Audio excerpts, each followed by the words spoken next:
Art studio Sangrampur.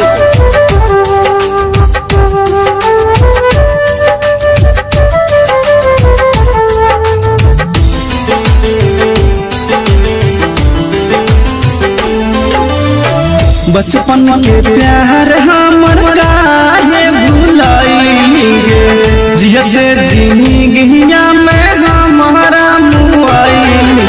आगे रनिया काहे गेली हमारा भुलाए, आगे रनिया काहे गेली हमारा भुलाए। रातों दिन देखा हलिया तोहरे सपना मांगे, तोहरे में बसा हमारा पराना। आगे रनिया कह गेली हमारा भुलाए, आगे रनिया कह गेली हमारा भुलाए।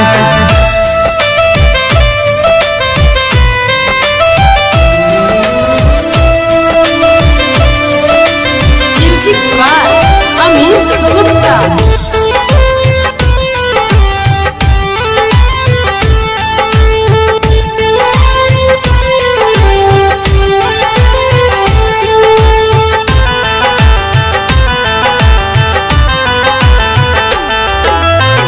करके तो प्यार जिंदगी जहरा बनाइली गे, वादा कैली सातो जन्म एको ना निभाइली। आगे रनिया कह गेली हमारा कह भुलाए, आगे रनिया चल गेली हमारा ठोकरा।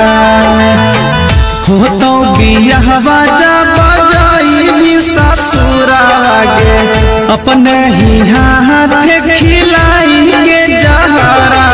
आगे रनिया तब जाई है